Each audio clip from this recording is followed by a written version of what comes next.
We're saying if you've got wealth, share it with the poor. The early disciples shared everything they had. If you've got 100 grand lying around or 50 grand lying around, you can either share it with the rich by putting it into stocks and shares, or you can share it with the poor by putting it into a house. Come on, you put it into the people. house, you leave it in the house for 5 years, and after 5 years you can take it back. Well, hello everybody. It's Simon Gilbo back with Inspired, and it's our first podcast. Because last week we had one of my best mates, Ed Walker, interviewing me to sort of set the scene, and now we're launching into the series proper. I'm going to interview him. I've chosen him first because what he's actually doing right now is, it could even be my favourite charity in England, what he started. It's certainly one up there. I support it financially, which says a lot because I'm super tight. No, not really. But Ed is a dear friend. We go back a long way. We go back, what is it, Ed? About 20 and some years. And Ed showed up when I was out in Burundi, fresh face. He's a few years younger than me. I'm 48. How old are you? 40, nearly 45. Right, okay. So I was 25, you were 22, I think. And he was working for Tier Fund. And we just had epic times together. Last week, I shared a bit about getting death threats, and he whisked me off to Uganda just to get me out of the country. And so many hilarious stories. But I remember one time we were at Kasizi Hospital in southwest Uganda, and there's a waterfall there. Actually, that waterfall, they used to chuck off the pregnant out of wedlock girls to kill them down in the waterfall below. And we were told that it was by a local, it's not possible to get to the source.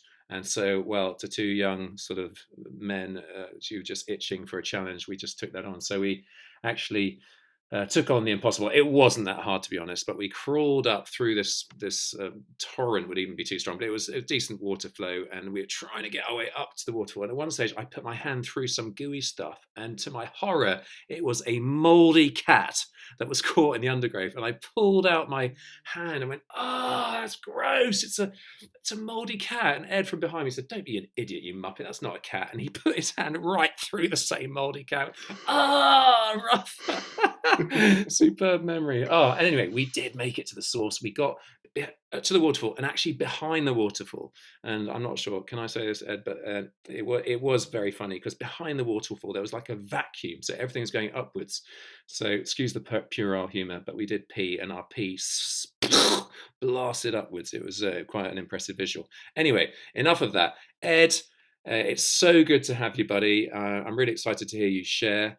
And so just introduce yourself a bit. Give us a bit of a brief history. We're going to talk more about your latter chapter, but tell us a bit about the sort of earlier stages of life.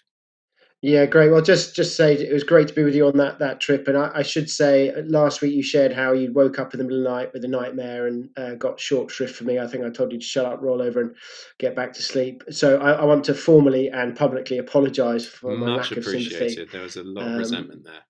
Yeah, and what I would say is I was asleep and it was the middle of the night, so just think on that as well, will you? So no, look, in my 22, I found myself in this country I hadn't heard of before called Burundi. I was working in Tier Fund's what was then called Disaster Response Team.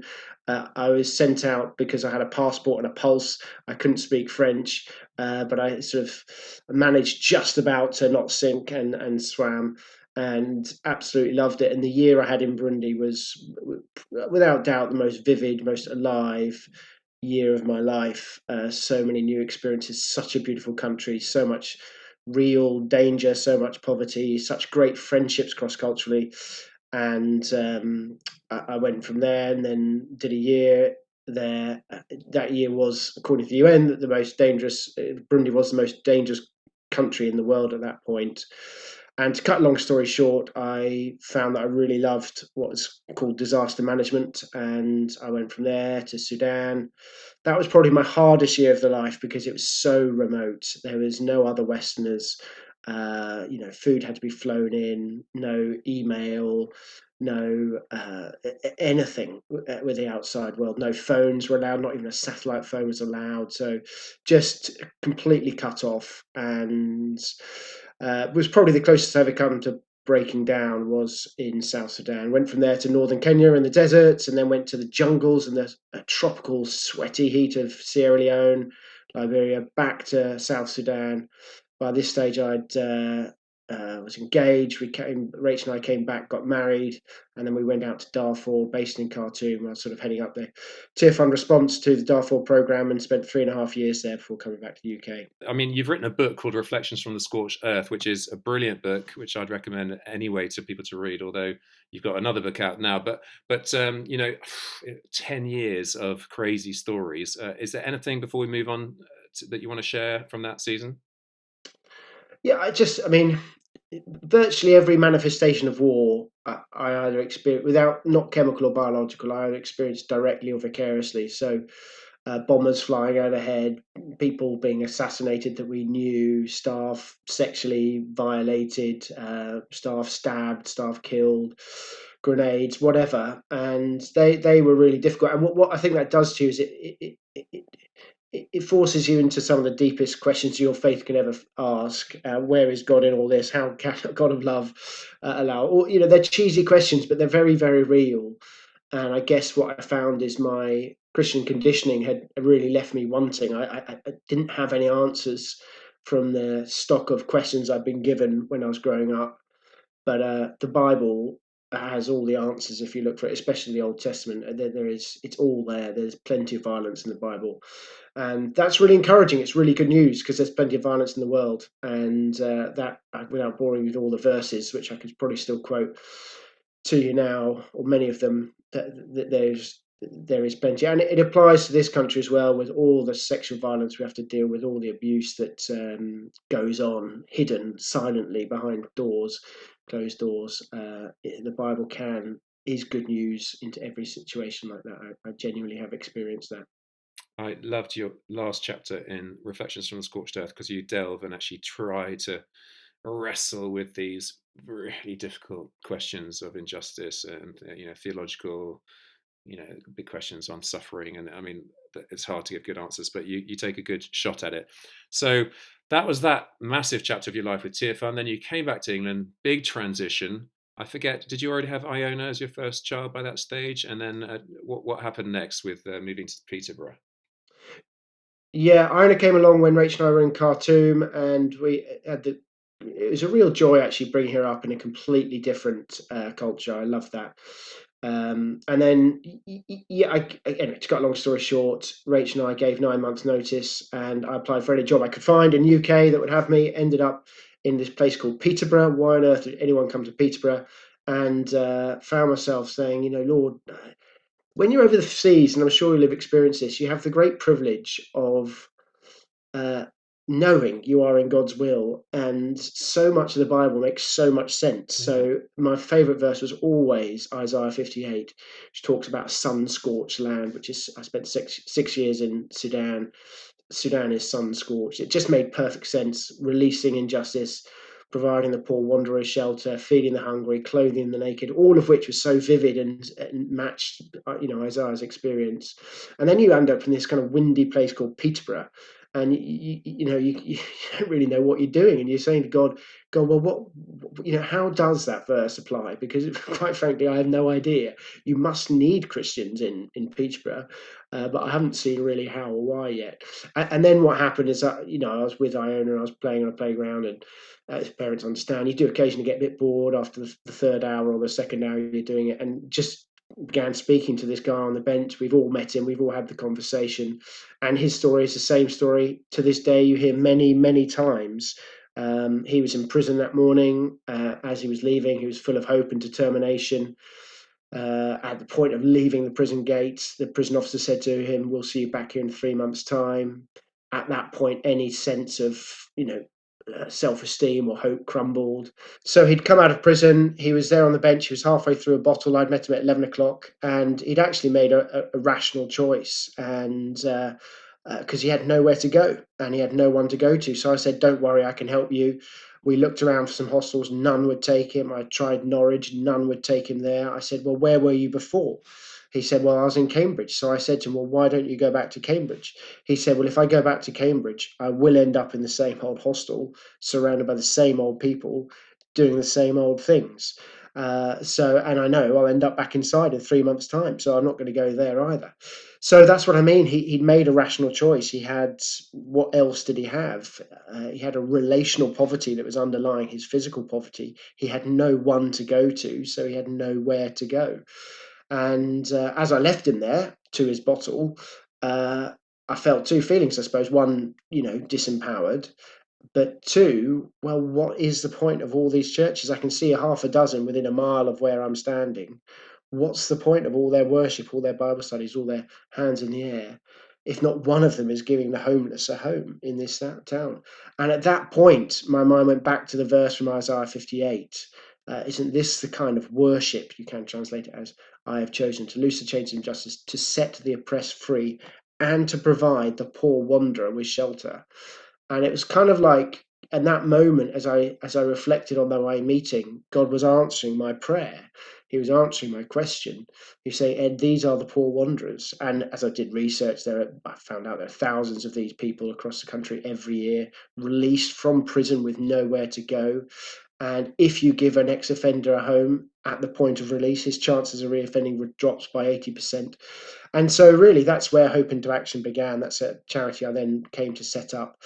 But it began as I began to think about this gentleman who I met on that bench. And you had been working, hadn't you? When you came back, you were working with YMCA. So you'd gone. I mean, you'd gone from being the head honcho of several hundred staff back to England and starting afresh. Was the YMCA? Can you trace God's hand over that chapter in terms of equipping you, and what did you learn there? Yeah, I mean, I learned so much. It's a completely different sector. I didn't know anything about it, so I learned so much about homelessness, and particularly youth homelessness, and how the sector in this country works. But the thing I think that really struck me is what I would call the secularization of outreach. I believe God works through the YMCA, but I believe He works through the local council and many many other charities. But I also believe in the model of outreach that we should be following is the template put down by Jesus. And when Jesus did his outreach, he would do some excellent work and proclaim the good news. So he said, as he started his ministry, this is my job description, Luke 4, I have come to release the oppressed, to set the captives free, and proclaim the good news, and proclaim this is the year of the Lord's favour. And what I mean by the secularization of outreach is 50% of that was going on very well, but so many charities had lost the willingness, the desire, the ability, whatever you want to call it, to also proclaim the good news. And I got, the great paradigm people used to say to me, you don't take advantage of the vulnerable. We don't do God. This was in 2008.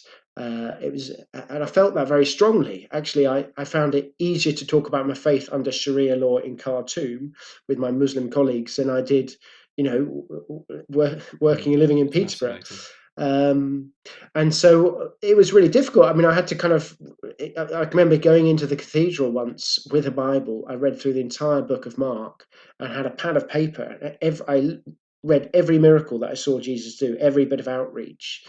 And on the left, I put those where he spoke about the kingdom of God or heaven or, some sort of spiritual matter, and those where he didn't. And I expected most of them to be he didn't. He just did good works. Actually, I found that when I added it up, 13 of the 16 miracles, he spoke about the kingdom of God in some way. So by the time I'd walked out of that cathedral, I determined that I should do the same. And in the absence of a vehicle that I can express my faith as Jesus did, I have no option but to try and start my own. There was nothing else in Peterborough for me, nor Cambridgeshire.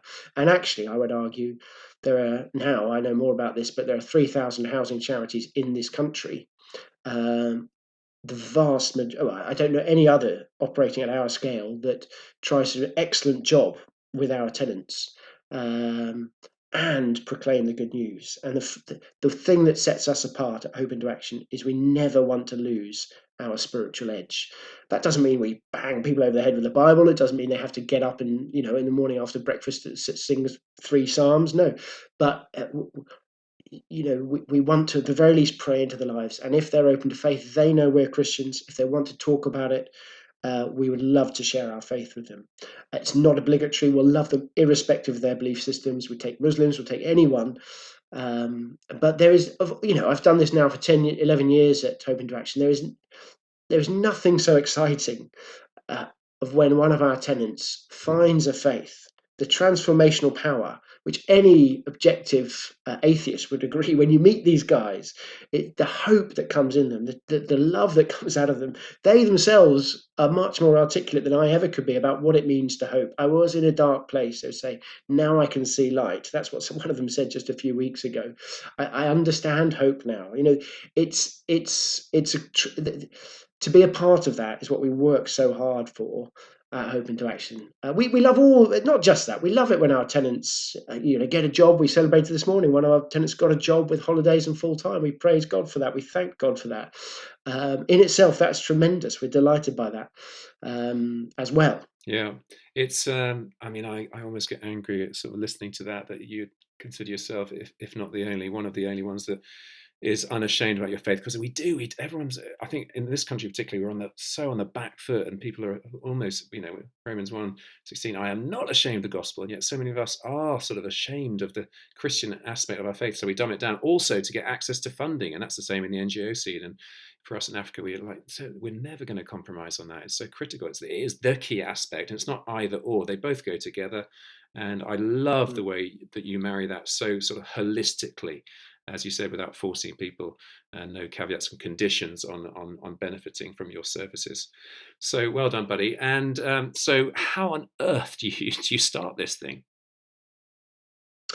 Well, I mean, a lot of thought and a lot of prayer, and it got to the point where I couldn't stop thinking about it.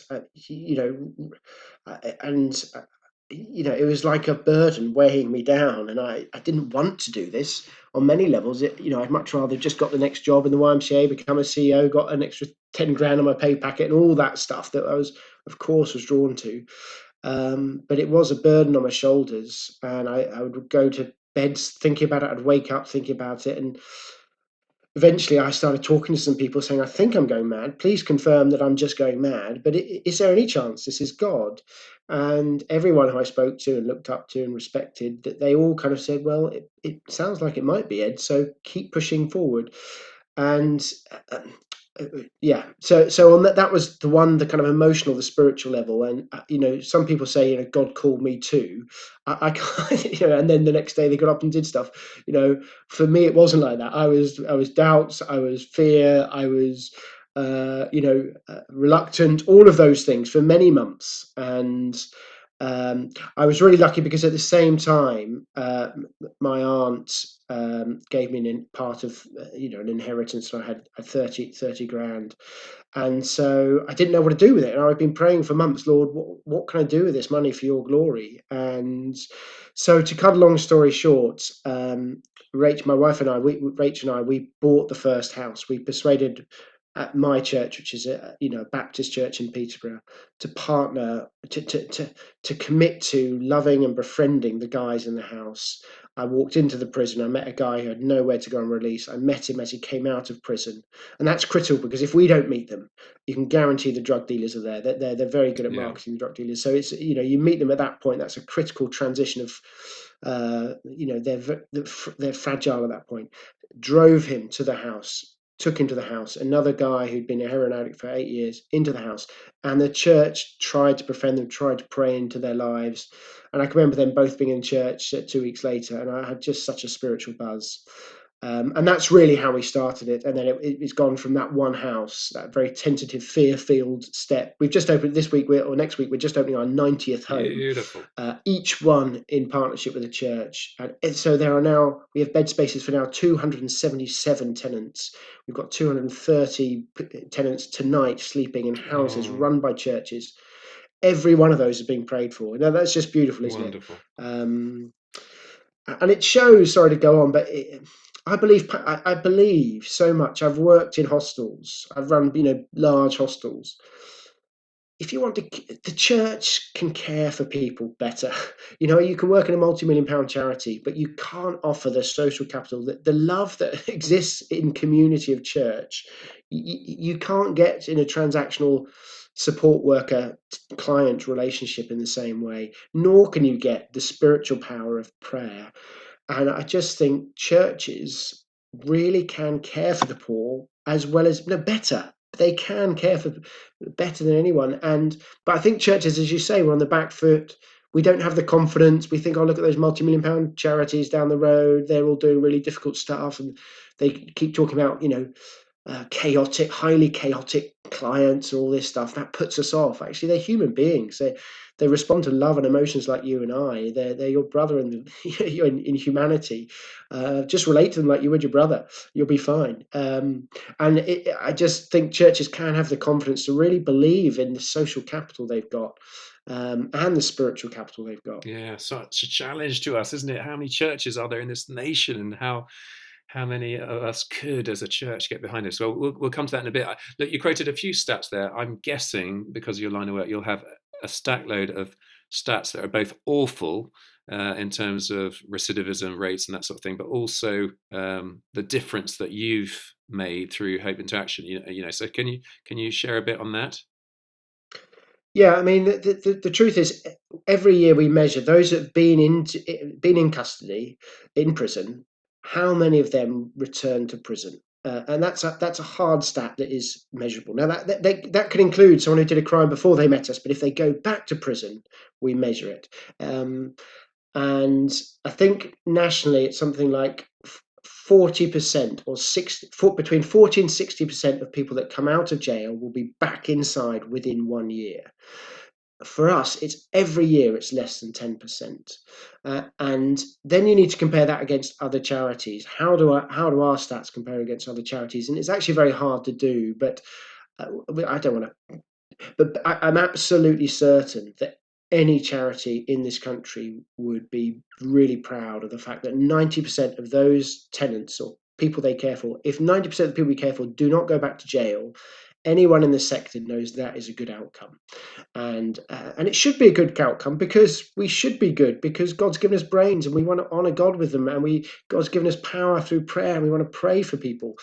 And the other thing I would say to that is, we don't class it as failure if one of our tenants goes back to jail, because many of those, they go back to jail, we still support them and we pray for them. And when they come out again, we house them again, and we still keep going on their journey. Or maybe they've stayed out of jail longer than they ever had before. Or maybe they go into jail. I mean, this one guy went back to jail, and the first thing he did was ask to see the local vicar from his church. So we counted that as success, because he's getting wisdom and input and love from a father figure he's never had in his life before. So we were delighted. If we weren't delighted he went back to jail, that's tragic. But you know, we're able to love them, and we're able to bring light into their dark world. That's really important to us as well. So even though that stat in itself stands alone, but there's so many stories behind that say even the 10%, we don't give up on those 10%. So 90% of ours, manage to break the, if you like, break the oppression of recidivism, of repeatedly going back into jail, in and out, in and out. But even those 10%, we still continue to work with. And so you talked a lot about people coming in and out of prison, but that's not your only clientele, is it? What other people do you work with?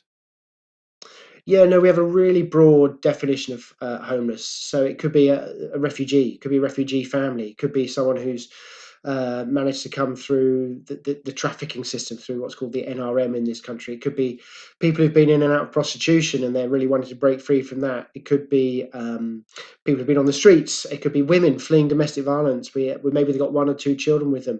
We've got numerous houses for women, and we've got houses for young mothers with young babies. So really what happens is, so often it happens, the church said, well, we'd love to do this, but we've got a real heart for, and they've met a need, they've met a female, they've met a whoever it may be, and we're like, yeah, our model works. That it works for the refugee, and it works for the prisoner, and it works for the guy slipping on the street, and it works for the guy sofa surfing, and it works for the lady fleeing domestic violence. And here's a stat: 155 women every week in this country are turned away from female refugees. That is a terrible statistic, because at the point a female leaves her partner, that is the point she's most likely to get duffed up really badly. It's actually the point she's most likely to be murdered. So if, having made that really brave decision, she's then turned away from refuge, that she's really vulnerable now. And I just think the church should be there. Yeah. The church should be caring for her. And the church can do it. And if you like, what we've done is we've invented so many wheels to prevent churches having to reinvent them. And We don't care whether you partner formally with us or not. We'd say, we'll give you what we've learned and just enable you to house the homeless. That's our vision. It's not, a vision isn't for Hope into Action to be really big. It really isn't. It's for the churches to be housing the homeless as part of their worship, as normal worship. That's right. Yeah, no, I can hear the frustration in your voice, and I totally share it because the church is on many levels, a sleeping giant with so much potential. And let's celebrate the Mm, churches that are doing it. So we're not saying everyone's like switched off and not engaged. There's some beautiful models that you could tell loads of stories about. But this is very close to home because even in the summer, during lockdown, we had a guy. I live in quite a sort of posh village, and I'll call him John. John pitched his tent in the on the common, a few hundred yards from our house, and mm, all the groups, the local Facebook groups were buzzing. Oh, who's this guy? Where's he peeing? Where's he pooing? mm, And I was like, look, I'm, back from Burundi, I was like so keen to get my kids involved in a non-rich, you know, uh, just engagement, if you like. So I invited him back to our house, and I know we broke the law by allowing him in, but I think there's slightly higher principles going on here, and we let him come in and shower and take a dump and too much information, but and have a couple of meals with us a week, mm, and so we engaged with him, and I got a taste. I mean, he was very broken. He was out of prison. He was off drugs, but needing to take whatever it is regularly to keep him on track, methadone, and it was so tricky mm, because it consumed my life for about 6 weeks, and mm, I wanted to do the right thing, but it was the neighbors weren't happy with it. Even actually, my kids didn't really buy into the process of him eating with us regularly because he just dominated. He was shout. He didn't have social graces, and I was like, I cannot do this on my own. Actually, two houses down, there's a church leader, and he joined. So we were like both doing stuff, but then he could play us off against each other, and then there's all these different mm, dynamics, and I felt so utterly helpless and frankly really discouraged. And yet, I've read your book, A House Built on Love. I'm a supporter of Hope into Action. I'm like, I know this can be done, and here we are. And there's church here. I'm part of this church. It's a great church, and it's like flipping heck, what? It was that sense of utter frustration. And I guess anyone who engages would share that feeling. We want to do the right thing. Loads of people listening right now, we want to do the right thing, and how do we go about it? Go on, Ed, help us out on that mm. one. Yeah, it is a real challenge, and I think it's fair to say not everyone is ready to change yet, or they're not at the point on their journey where they can be helped to engage. But what we would say is, our belief is this: if you give someone a safe, secure home, and you're saying to them, "We believe you're worth it. Here is a really nice pad. Here's the key to it. We trust you with it." And we're going to surround you with really positive relationships. No different from what you try to do with your children, I try to do with my children. Then the outcomes is that they are more likely to make good decisions. And that's really important to sort of the thinking behind that is we can't change anyone's life for them. We can't make any decisions for them. All Hope Interaction with our church partners can do is create an environment where they are more likely to find hope, find motivation, and make good life choices. And the other thing to your question there is, as you say, uh, there are challenges. You need wisdom. You need actual expertise to go alongside that. And with every Hope Interaction house, as well as the church, we have what we call an empowerment worker. And we really plug into all our empowerment workers, all our training, all our policies, all our procedures. And they are, if you need a bad cop situation, they can be the bad cop. If you need to discipline them, we can discipline them through the empowerment worker, which means that then the church isn't having to discipline them. And so that combination works really well. We have the phrase, we want to be professionally excellent and spiritually passionate. And the empowerment worker carries this seam of professionalism, I don't really like the word professionalism, but hopefully seam of brilliance. We want to honor God with our Mm. mind through the way we think about how we approach things, like house rules, or all that. We want to make sure the house is really safe, so we're going to have the right fire equipment, all that stuff we think about, and we make sure every house, I can tell you, every house that opens with us, it's always got all the right stuff, the health and safety, it's all covered. Really boring stuff that no church leader cares about, but we care about because we want to love this tenant and we want to be honouring to him. So, having professional alongside the passion of the local church, I think, is a really good blend. Yeah. Oh, excellence. Excellence in Jesus' name, isn't it? That's one of our Mm. values, stated values. And so, that what I love further is that this has been recognised on a national level, hasn't it? So you're not picking up Christian awards, you're getting sort of secular awards. So tell us a bit on that one.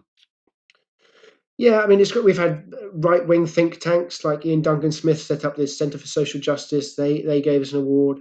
We've had NHS have given us awards. Homeless Link, which is a kind of leading think player, player in the homeless sector, they've given us an award. The one that really touched me was we got a Guardian award from the Guardian newspaper, and the reason it touched me is, when I go back to 2008, and I was talking about this kind of secularization, and in a sense, the Guardian would have embodied that, the big state approach. I've got nothing wrong. I'm not nothing wrong with the big state approach, but um, for them to recognise us, the award they gave us is the best housing project in the country, Brilliant. and for them to recognise that us, with the church at the heart of our model, uncompromising our faith, um, and to say no, this is the best housing project in the country. That it really was an endorsement to me that our faith can be palatable, that good news is good news, and we don't have to hush it up or quieten it up, or lie about the fact, oh, we're Christians, we don't want people to come to faith. No, we're Christians. Of course, the honest truth is, I want you to come to faith. I'm not going to lie to you about that. The key thing you should know, if you're from my local council, is I'm never going to force that on someone. But I'm not going to lie to you and cover up my real beliefs about evangelism. And you can do that, and that still can be palatable to a highly secular organisation and mindset that you would find in the Guardian. So that was a proud moment for me when we got that. Yeah, well done. Hope into action. The whole team. I know it's a big team, isn't it? Now, you've got dozens of beautiful stories of transformation. We haven't got time for stat loads. How about one or two? Just a couple of lovely highlight vignettes. Yeah, I mean, let's think. I'll give you different types of people. But there's a guy we moved in earlier. I'll call him Richard in the early days, and we moved into the house. And I don't know how long he'd been on heroin for, but a very long time. And to cut a long story short, we had to tell him off various times because we found all the gear in his house. But to cut a long story short, he got clean. And at one stage, someone from the council said, I never thought this would happen to Richard. I picked him up out the gutter with a needle hanging out of his arm. I can't believe how he has changed, and well done. And I was there when he got baptized as well. And that was a great moment.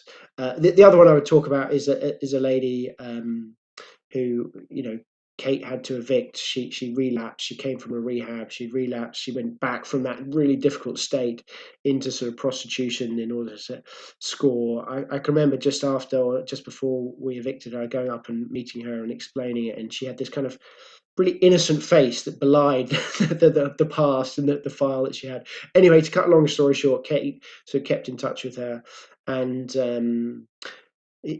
she is now 5 years clean. She often speaks for Hope into Wonderful. Action. She also often speaks to me about theology, and I'm like, right, that's really helpful. Huh, So this sense that actually God speaks to us through our tenants is, I think, part of what we want to be. We want to be people that listen and are expectant for God to speak to us through our tenants. Because Jesus said, when you visit the prisoner, I'm there. So therefore, we should expect to meet him in the poor, and that's what we do. That's what we strive for. absolutely. So, and I know there's plenty more stories, but as I said, we just haven't got time for that. But I'm guessing in the mix, there's some really gut wrenching times when you want to give up as well. So tell us about the darker side, the sort of the fuller picture, if you like.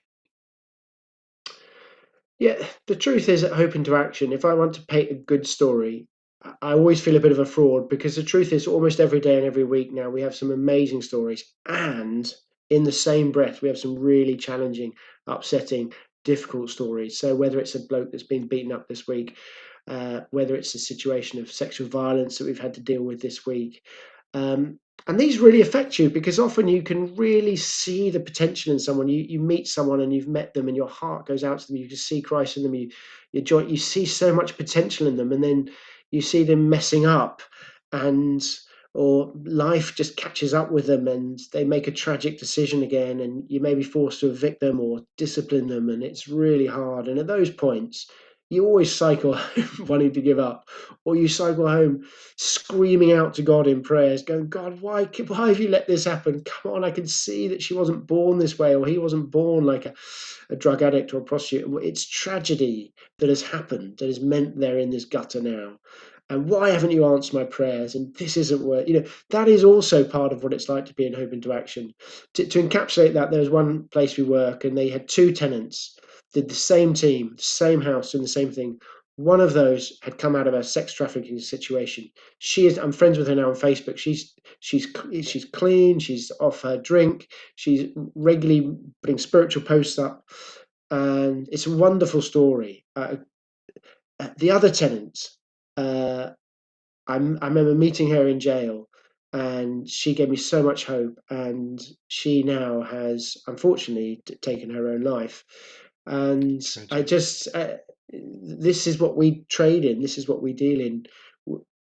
We showed love to both of them. We showed the love of God to both of them. We have no control over how that plays out, but we were therefore successful with both because we were able to be channels of God's love for both of them, and we hold both in our hearts. The tragedy and the triumph.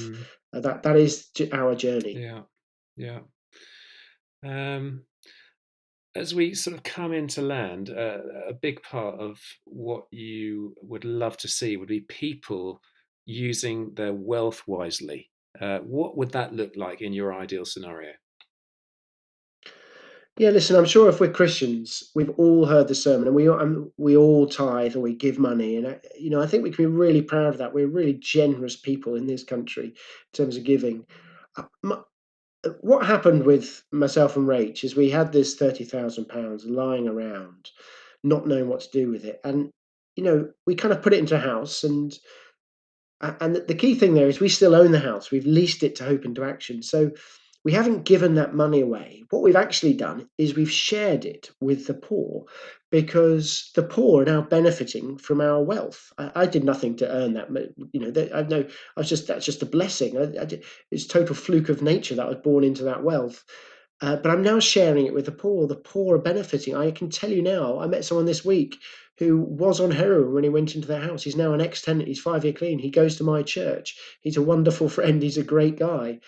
That's because I shared my wealth with the poor. And what I can't believe it now I think about it. So I started this on a hunch, saying if I've got 30 grand and I've only ever worked for charity, my wife's a nurse, and I don't tell anyone about this money, it's a big secret. I thought I can't be the only one. There has to be other Christians out there with wealth. And so we started on a hunch. And to cut a long story short, we have 90 homes now bought by Christians. I looked at our spreadsheet today. We have over £1 million of pledged funding, pledged investors that can be deployed to buy a house tomorrow if we want it.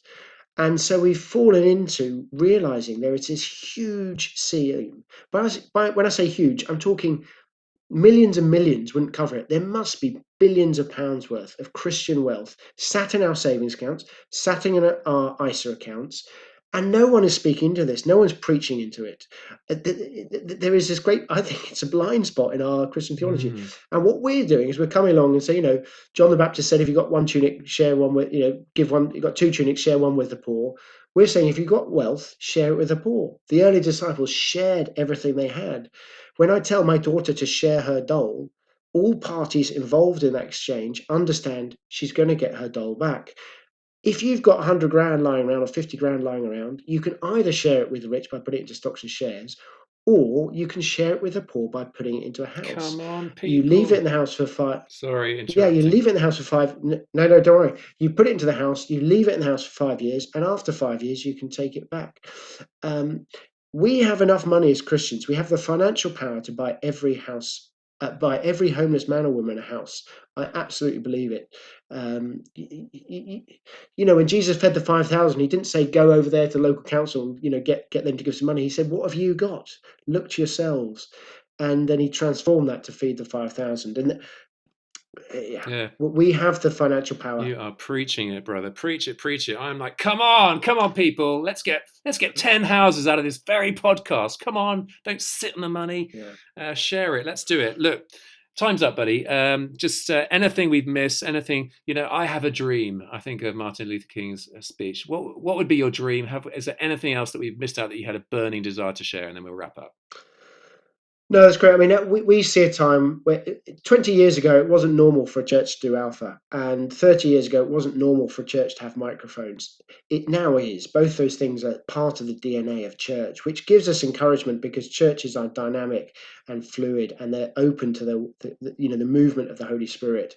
In 20 years' time, you walk into a church, you expect to see the alpha, you expect to find the microphones, and you expect them to have a house for the homeless and the Yes. vulnerable. That's what is normal. And that would be our vision. We don't care about hope into action. We're here to serve the church. We want to see the church at the center and the heart of social reform, caring for the poorest of their community in an effective, holistic, relational, spiritual, long-term way. Oh man, I would love to listen to you loads more. But look, how can people get in touch with you? What details do you want to share? Website, hopeintoaction.org.uk. If you're interested, the book, by all means, buy the book. If you can't afford to buy the book, we'll send you one and you can give 10 out to your church. That seems to be a really effective way to inspire people.